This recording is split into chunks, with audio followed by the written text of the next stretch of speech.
highlights of the 2025 SPAR Women's Challenge Cape Town, incorporating the SPAR Grand Prix, are proudly brought to you by SPAR in association with Athletics South Africa. Beautiful Cape Town on a perfect autumn morning in March, where the mountains combine with the sea to create one of the world's most spectacular cities. Cape Town is also the venue for the first SPAR Grand Prix race of 2025, marking the 35th year in which the iconic SPAR Women's Challenge series has attracted millions of women to its famous 5 and 10 kilometer fun runs and races. While the elite women warmed up in front, thousands of eager ladies moved to the starting point close to the massive iconic 2010 Soccer World Cup Stadium. And joining the crowd was the executive mayor of the city of Cape Town, Jordan Hill-Lewis. This has become one of the mainstays of the Cape Town events calendar and the race calendar. And it is such a lovely, fun event that brings ladies from across the city. You'll find ladies from every single part of Cape Town here this morning. And we love that. We love supporting those kind of events that get people out of their homes, get people talking to their neighbors, and get people meeting people from a community that they would otherwise never meet someone from. That is awesome, and that's what we love about this race. That is what's so amazing about this race. It is your race at your pace. So it doesn't matter what your abilities are. You just come here for the camaraderie. One woman's voice. We get together and we are one with Cape Town. We are one with each other. And no matter what the weather throws at us, we as women, because that's our superpower, we are women, we do it together for our communities.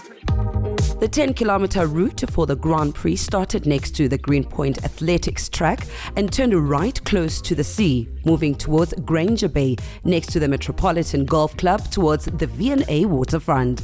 The route went past the Somerset Hospital and swung right into Granger Bay Boulevard. The runners then went through the stadium parking areas and moved on to Helen Suzman Boulevard, heading towards Sea Point. At 3 Anchor Bay, the road became Beach Road, which went all the way towards Bantry Bay, with the famous Sea Point Promenade on the runner's right and spectacular high-rise apartments nestling on Signal Hill and Lion's Head on their left. After passing the Sea Point swimming pool, the route made a U-turn, sending the runners back the way they'd come on Beach Road, where they passed runners coming the other way. This long stretch went all the way back to 3 Anchor Bay, where there was a left turn. Finally, they passed the Mooley Point Lighthouse and turned right into Fritz Sonnenberg and the finish at Hamilton's Rugby Ground. Up front, there were a number of well-known faces, but also several prominent athletes from previous years were missing, lending a feeling of uncertainty and excitement to the race.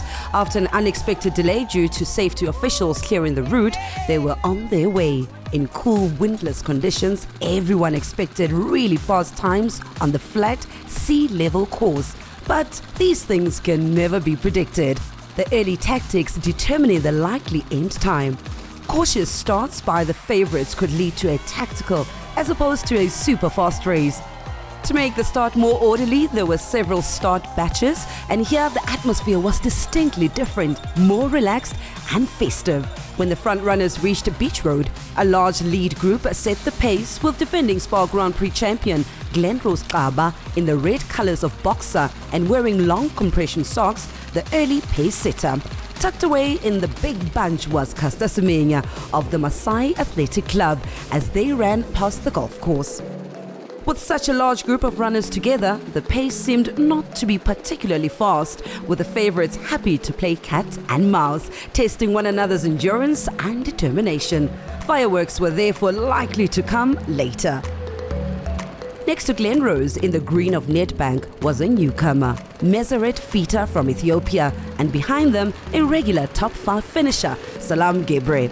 For the first time, there was a breakaway as these three pulled away from the rest. But it was still early days as the top-ranked South African raced 2 international-level Ethiopians, and plenty could still happen given the classy field.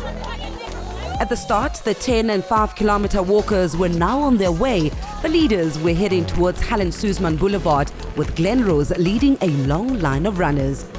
It was clear that everyone was aware that she was the out-and-out favorite. But even so, a top 5 finish was a big incentive with its prize money and Grand Prix points. Our End Gender-Based Violence focus this month takes us to the Nonga Family Counseling Centre in Khayelitsha, a settlement of over 2 million people outside Cape Town. The aim of the centre is to help women and children who have been victims of abuse. It started in 1997 as a 2-room consulting practice run by volunteers when they became aware of the extent of the child abuse in the area. The organization houses 21 women and children. So we have 21 bed space.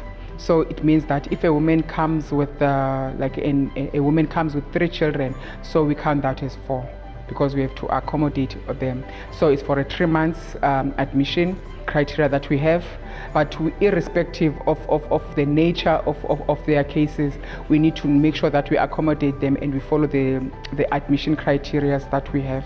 After 3 months, we want the women to be able to stand on themselves, to be financially independent, to have received true counseling. These women have been through a lot. These women come in with their children, small babies, some come in pregnant, and then we become aunties and grandmothers whilst they are here. It brings us joy to make sure that we are able to assist someone to come out of a situation where they were unable to help themselves and stand for themselves. So these women, we need to teach them about independence. We need to teach them about their rights and responsibilities. We need to make sure that they live in a safe space. Hence, we have individual counseling for them. Hence, we have group counseling. They meet with other women and share a safe space amongst themselves. We also put them in a program where we want to empower them, where we teach them skills to do beadwork or also to do sewing. We'll take them through a security course, home-based care course. We also want them to be able to have a food gardening which can be able to sustain themselves. You know, most you can be able to doing farming using your own backyard. So there's a small garden that we have which assists also them therapeutically to work in the garden. It does wonders.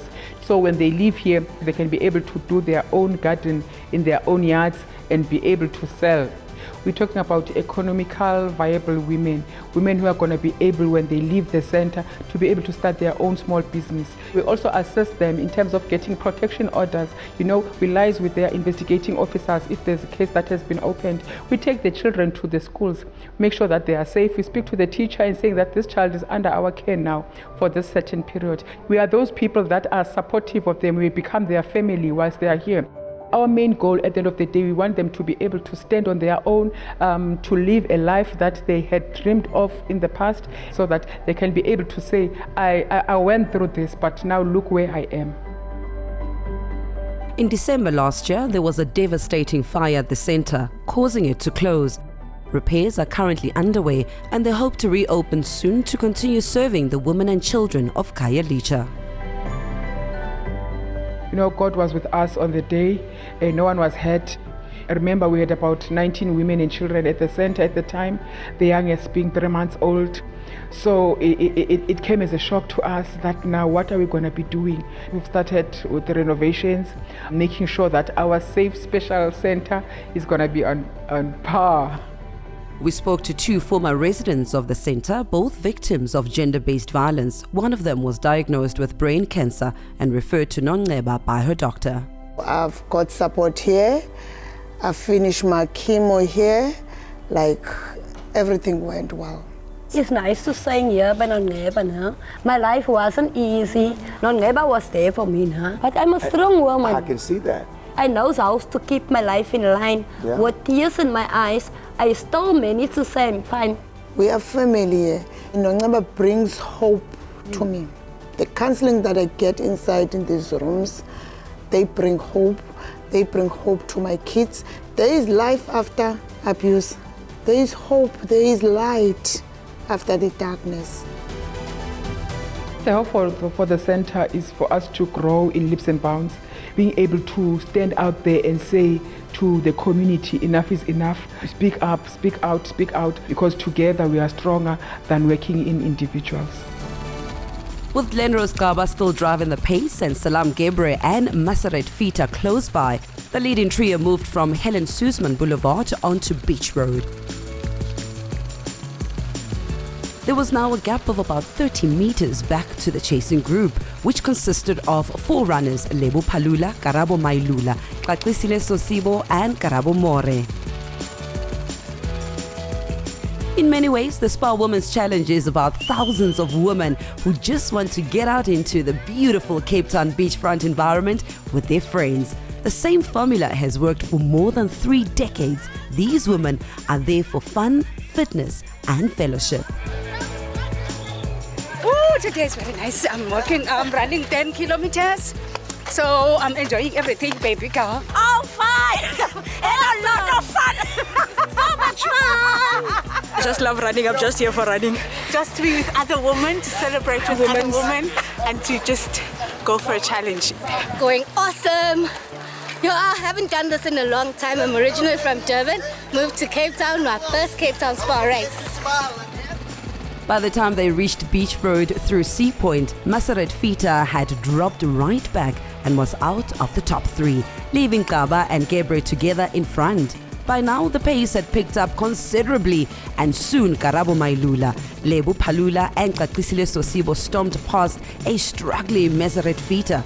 Then, Lebo Palula, the top over 40 runner, caught the leading pair. Palula, also a former SPAR Grand Prix winner, has been at the top of local running for 20 years and is amazingly still competitive amongst runners 20 years her junior. Sosibo and Mailula followed suit as they passed the halfway mark at 5Ks, where Xaxisile's quick reactions prevented a NOS to fall over a traffic cone. With 6 of them together, the race was wide open. We now move on to our next race beneficiary insert, Lindsay Adams against period poverty. With End Period Poverty, it started in 2019 for me personally. It was 2 girls that did not attend school, and I wanted to know, why are you not attending school? And they were simply just says, Auntie Lindsay, we don't have pads. And I just jumped in, decided to sponsor them, and 2 became 4, 4 became 6, and then I thought, no, this is a real deal here. Our main focus is the schools. For me, education it's very important. So what we do, especially when they're 8, they're still babies, or 9, they're still babies. And what we find is a lot of their parents still don't talk about it. They don't know how to use a sanitary pad. So we go to the schools, we engage and we teach them about menstrual hygiene, like what happens to their bodies, how to take care of their bodies. And we do a donation to the school and we give the kids also. So we educate and then we distribute. And we're trying to restore dignity. We're actually on the brink of installing a sanitary pad vending machine. So when they have that mishaps at school, they can go to the office or the teacher, they can get a token, they can pop it into the machine, and there will be no mishaps. Sex is a choice and condoms is free. Menstruation is not a choice, it doesn't discriminate. Why are we still paying for sanitary pads? I would like to see that more of our vending machines get into the schools. We've got, instead of 1, we've got 5 now, which is amazing. And the long-term goal is for sanitary pads to be absolutely free. Nobody has to pay for it. Whether you go to the library, whether you go to any public space, it's got to be free. The 5 runners passed the Sea Point swimming pool and were approaching the U-turn point when once again a stumble underlined the risks of close running in a group. They turned and headed back down Beach Road through Sea Point. So far, Glenrose had done all the leading, and Gebre, Palula, Mailula and Sosibo, all of them seasoned SPAR Grand Prix competitors, now had thoughts of a podium finish, a decent payday and a handful of Grand Prix points on their minds. They ran past the swimming pool and reached the 6-kilometer mark. With 4Ks to go, it was time to get serious. For everyone else, a run along the glorious Sea Point beachfront was a runner's dream scenario. In the 5K run and walk, the finish was close and the lighthouse marked the turn from Beach Road up to Hamilton's. Just a fun experience and to support the movement. Meeting new people and smiling and meeting old people that we want to race until we are their age, and also just enjoying the view. Look at that. Beautiful. It's good, it's good. Lovely. Thank you. I am having so much fun. I am. And these ladies are just making my day because they are so beautiful and they are so fabulous. And I told them, just because they woke up this morning, they're already winners. The leaders were now well into the second half of the race and things were getting serious. Glenrose and Salam had made a small gap over the chasing trio, and as they went towards the turn at 3 Anchor Bay, the gap grew steadily. It was now clearly a 2-horse race, and with 2 kilometers to go, they were approaching the Muli Point lighthouse, and still Salam Gebre stubbornly refused to be shaken off. This was serious stuff, and both runners were working hard, their pace increasing and the strain clearly visible on their faces. And another stumble by Salam failed to distract her. It was a sea of succulent green shirts that walked past the red Muli Point lighthouse on a beautiful Sunday morning. These were among the thousands of 5-kilometer walkers who turned up to celebrate the great occasion that a SPAR challenge always turns out to be. Oh my goodness, this is my first race, SPAR Challenge 2021, right? I'm so happy to be here. I'm here for health because I'm walking. I've been on medication so I couldn't run. But yeah, I'm out here and I'm having so much fun! Oh, it's my first time. My first time also. First time, but it's fun. It's lekker. It's very lekker. Ladies up. My goodie bag, that's all I want. Glenrose totally dominated the 2024 Grand Prix, seldom faced with a serious challenge.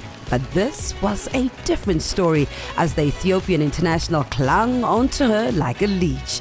They were now into the last kilometer of the race with a turn into Fritz Sonnenberg and the run into the finish just ahead. Glenrose was digging deep into her considerable reserves of strength, speed and determination. This was the closest finish she's had to face in many SPAR races. In a way, it was expected, the final surge that put the issue beyond doubt. Not even Salam Gebre could match the South African number 1 as she literally sprinted towards the finish. The cheers of the runners were for Salam as much as they were for Glenrose, and this was entirely justified, for she had run a superb, brave race that had pushed the favourite to her very limits. Finally, Glenrose Tlaba had the road to herself. The knowledge that she had triumphed in yet another SPAR Grand Prix race, no doubt, filling her head with joy and pride. It certainly had been hard work, but such is life at the sharp end of international athletics. In the end, just 5 seconds separated them. Glenrose ran 33.13 and Salam 33.18. Times perhaps not stratospheric, but it had been a tactical race early on, with Glenrose focused more on winning than shooting the lights out time-wise. A winning time of just over 53 minutes. I'm feeling very happy about the race of today. It went good according to the plan. I win it. I'm able to defend my title of SPAR Cape Town. So I'm looking forward to do great in this season of SPAR Grand Prix and defend the title so that I can join the row of 3 times SPAR win. The race was so challenging when it came to a later start because the body was not responding very well because the body was so very tight and the muscle, they were not warm enough. So I'm glad that we were able to run 33 low, but the race was so very slow for me and I'm glad that I'm able to manage it and win it. When I first saw the pace, it gave me hope and said, okay, I'm going to do my best to finish first. But as we went on, it became tough. And I did my best and I came second. So all in all, I'm very happy and grateful for the result.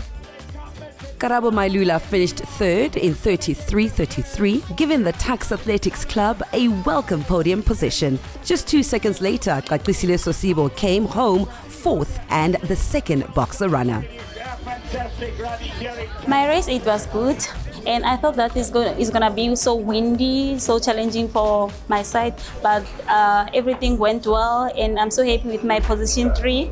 I think for going forward, I'm going to perform well, especially into SPAR Ladies, getting into good positions so that I can get more points.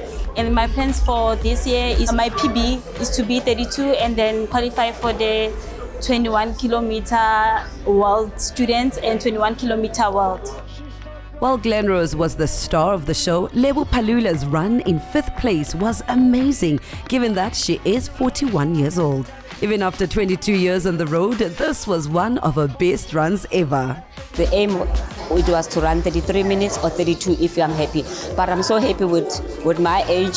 I just thought age is just a number. I have to run with the youngsters. They're very fast. But I told myself I'm gonna hang up with them because they can take me to 32 minutes. But this race, I thought I was gonna be in the top 3. But I just make a slightly mistake by leading with the youngster because they ran very hard this morning. But I'm happy with my race the way I did. The top 5, which is a big challenge for me, and I did very well, and I'm happy about it. The top 8 all finished under 36 minutes, with Australian debutant SPAR Grand Prix runner Olga Fusova the second over 40 finisher.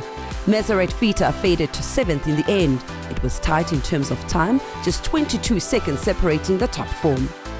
The junior prize went to Vipke Skuman ahead of Caitlin Steenkamp, while third-placed over 40 athlete Michelle Minard also broke 40 minutes. Anne Stewart of Atlantic continued her fine form from last year in the over 50s ahead of stalwart Janine Carey, while Judy Bird remained unbeaten in the over 60s with Grace de Oliveira second. Caster Semenya, these days running the occasional 10K road race, finished 14th overall.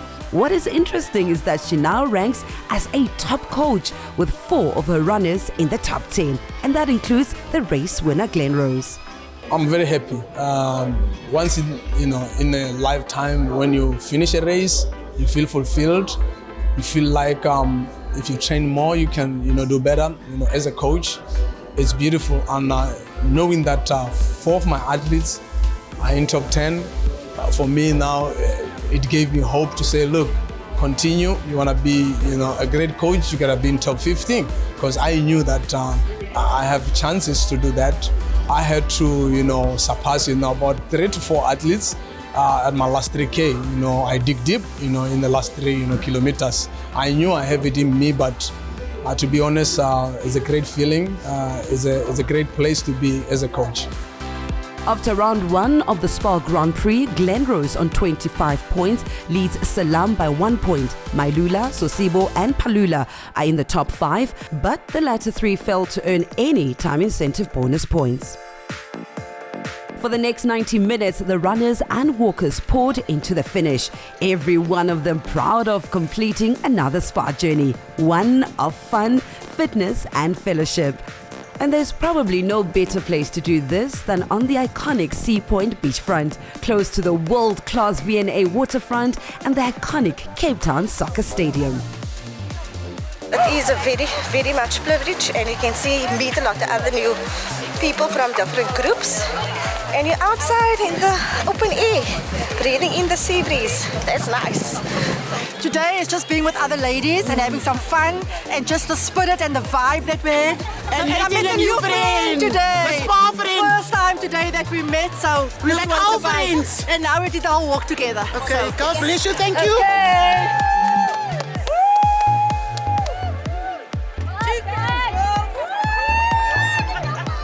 The Cape Town SPAR Women's Challenge has been going since the early 1990s, and it's always the same. They lead running world-class times and the masses having fun.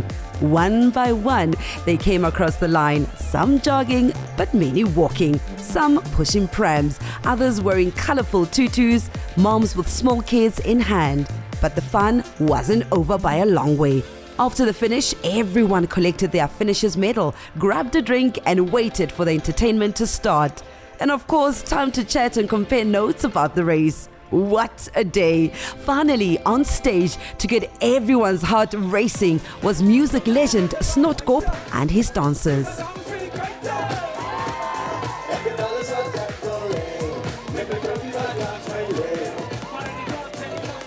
Then it was time for the charity handovers, where 5 charities collected a total of 400,000 rand.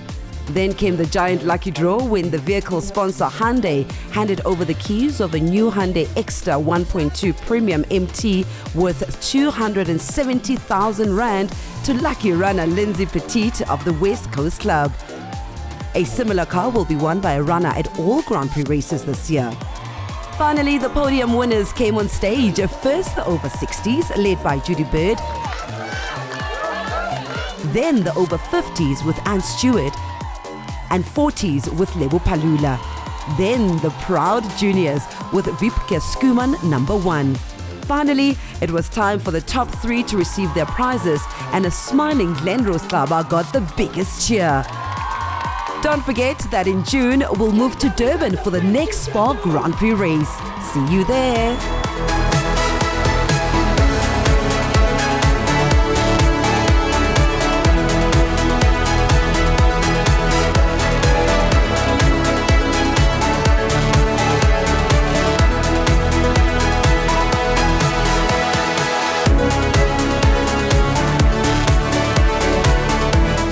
Highlights of the 2025 SPAR Women's Challenge Cape Town, incorporating the SPAR Grand Prix, were proudly brought to you by SPAR in association with Athletics South Africa.